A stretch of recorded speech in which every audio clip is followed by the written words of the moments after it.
Seja muito bem-vindo ao canal Regito Investidor.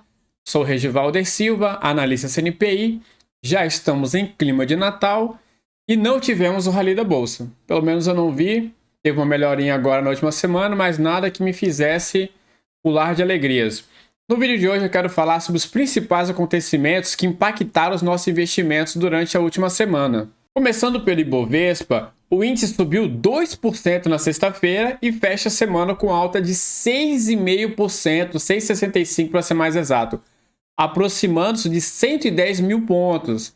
Na semana anterior nós tivemos quase abaixo dos 100 mil pontos e agora estamos chegando novamente naquela resistência na região de 110 mil pontos. Tivemos também o que? A PEC da transição ou PEC do estouro. Ela foi aprovada, mas não é a única notícia que envolve gastos, não é mesmo?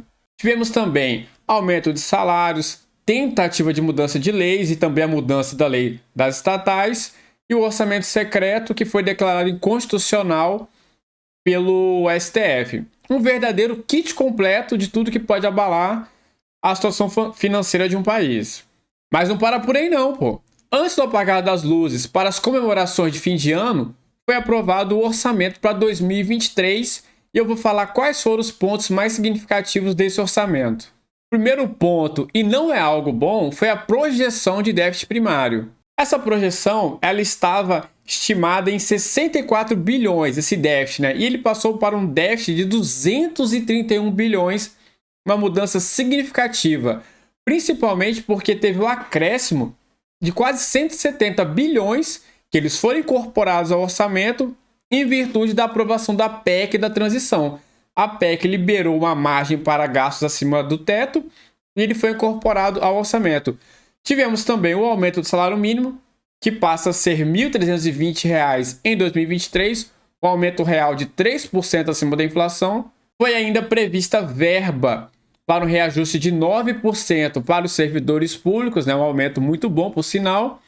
E foram também destinados recursos para o programa Minha Casa Minha Vida, um montante de 9,5 bilhões de reais. Ou seja, as construtoras diretamente ligadas ao programa já podem ficar felizes porque teremos recursos para movimentar novas habitações. Vamos falar agora um pouco sobre a PEC da transição, que foi o assunto mais falado nos últimos dias.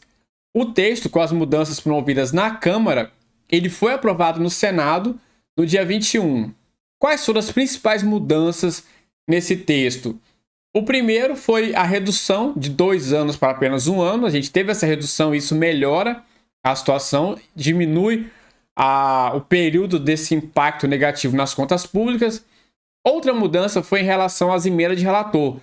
Em virtude delas terem sido consideradas inconstitucionais pelo STF, é claro que nossos congressistas fizeram os malabares ali para poder fazer com que esses recursos sejam rateados entre os líderes e assim eles não percam aquele controle que eles já estavam tendo no orçamento. É algo muito simples. Eles estavam desfrutando dessa benesse de ter recursos para distribuir nas suas bases e isso foi apenas maquiado dentro de uma nova forma. Resumindo, o estouro em relação à PEC, ele girou na casa de 170 bilhões de reais, conforme eu já tinha falado que foi por orçamento. Esse recurso, parte dele também foi destinado R$ 600 reais para o Bolsa Família, que foi promessa tanto do Bolsonaro quanto do Lula, além de mais R$ 150 reais para cada criança de até 6 anos em todas as famílias que são atendidas pelo programa. Tivemos ainda parte desses recursos destinados para a saúde, em torno de 17 bilhões de reais. Vamos falar agora sobre as notícias do mundo, né? Aquilo que tem de fato impactado o mundo e também impactado o Brasil. A primeira notícia que tem impactado a nossa economia e também o mundo é a reabertura da China.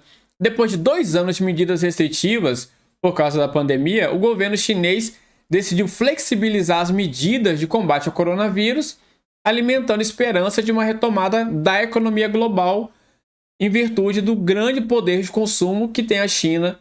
Isso porque, com a reabertura da China e a retomada de suas atividades econômicas, há uma narrativa de que, mesmo com decisões ruins politicamente no Brasil, ele poderia se beneficiar em virtude da valorização das commodities e da possível desvalorização do dólar, frente ao real.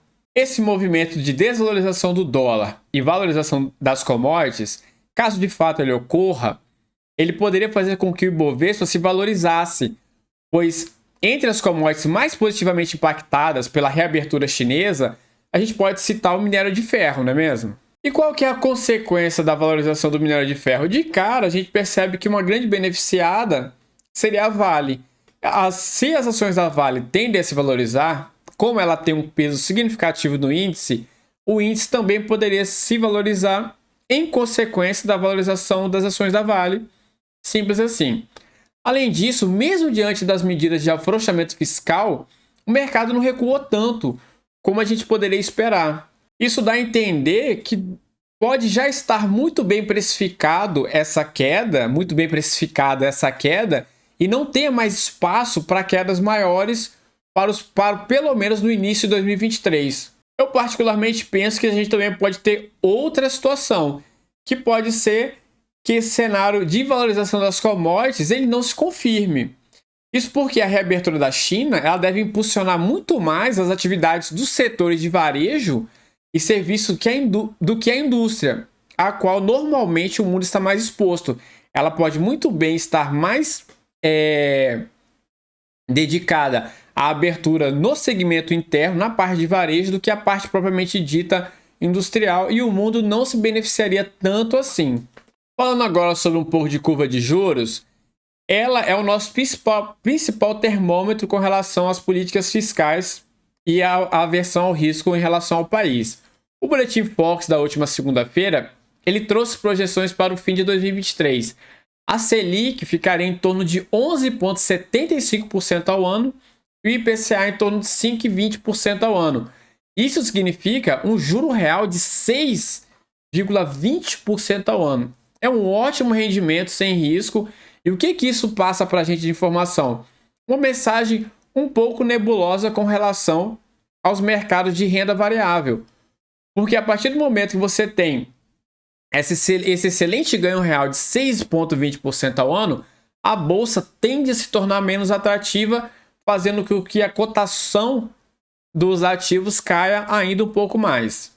Em relação ao dólar, ele fechou a semana com baixa de 2,76%, chegando a R$ 5,16. Já a curva DI, para o vértice de janeiro de 31, que seria a curva longa, ela fechou 66 base points a menos, atingindo 12,82. Isso é muito bom, porque já começa a mostrar que no longo prazo a gente está tendo uma queda na curva de juros, e isso demonstra que o mercado tem reduzido um pouco a aversão ao risco para o país. Essa queda na ponta longa da curva, com certeza ela pegou os mais pessimistas prevenidos e provavelmente estopou muitas posições vendidas, esperando que o Brasil tivesse uma queda ainda maior nessa reta final de 2023. Essa semana tivemos também novos nomes da equipe do presidente eleito, O presidente eleito, ele anunciou os novos nomes para compor a sua equipe de governo. O que eu entendo? Pela reação do mercado, alguns nomes não causaram tanto desgosto assim. Entre eles, o nome do secretário do Tesouro Nacional, Rogério Ceron, que é especializado em estruturar privatizações, concessões e parcerias públicos-privadas, algo muito bom para que a economia melhore um pouco mais. Outros nomes em outras pastas menos relevantes para a economia também foram anunciados. Tivemos ali aquela situação um pouco deixa que eu deixo com a Simone Tebet com relação a Marina Silva no Ministério do Meio Ambiente. Tivemos nomes que desagradaram mais o mercado, que já tinham sido anunciados na semana anterior, que foi o Mercadante e o próprio Haddad. E eu entendo que o mercado reagiu, no entanto, não há muito mais o que reagir até que o governo, de fato, entre em campo e comece a jogar. São apenas nomes, suposições. Eu entendo que pode ser que o governo eleito, ele de fato não venha com uma pegada muito de afrouxamento fiscal, porque sabe que se começar o ano com dólar elevado, juros elevados e inflação subindo, vai ter grandes problemas já no início de mandato. E isso nenhum governante quer. Todo governante quer começar seu primeiro mandato bem.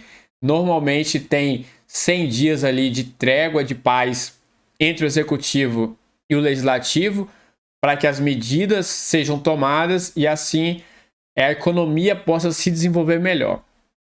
Eu particularmente entendo que pode ser esse o viés, mas eu não cravo nada em relação ao futuro, eu apenas aguardo o que de fato vem acontecer.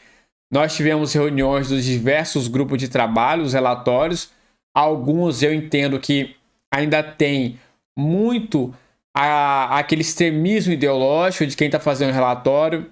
O relatório é uma coisa, na prática, quando a gente for quando o governo for colocar isso para de fato acontecer, eu acredito que a gente vai ter muito mais ponderações para que as coisas possam melhorar e possam de fato funcionar. Então, pessoal, vimos que foi uma semana muito movimentada, principalmente na parte política, né? Porque os nossos congressistas estão doidos para descansar, afinal de contas, é muito puxado essa rotina de trabalho deles, né? Trabalhar de terça a quinta não deve ser fácil para ninguém, não é mesmo? Eu espero que vocês tenham gostado do vídeo. Não deixe de dar o like, de compartilhar com um amigo que deseja ficar por dentro daquilo que aconteceu durante essa semana. E eu peço que você deixe aqui nos comentários se você gostou desse formato, deixe suas críticas. A minha ideia é fazermos sempre um vídeo semanal com relação àquilo que aconteceu durante a semana, que é um vídeo que eu quero fazer aberto. Normalmente esse vídeo é apenas para os assinantes da carteira, que eu faço a cada relatório. No entanto, eu tenho me organizado para deixar algo mais fluido, para que eu possa, durante toda a semana, fazer um vídeo com relação àquilo que aconteceu durante a semana e para que a gente possa raciocinar, principalmente com relação aos nossos investimentos, é claro, que é o que nós buscamos aqui. Por isso, não esqueça de deixar no comentário: gostei, não gostei, achei que não tá legal, achei que poderia abordar isso, abordar aquilo. Vai ser muito bom para que a gente possa melhorar. Se tiver ruim demais, reclamar demais, a gente para de gravar, porque isso aqui é uma canseira do caramba. E, pô, tipo assim, não vale a pena, velho, ficar correndo atrás disso daqui não, tá ok? Eu espero que tenham gostado. Um abraço, um Feliz Natal a todos, boas festas. E a semana que vem a gente se encontra novamente no Ano Novo. Um abração, bons investimentos e até o próximo.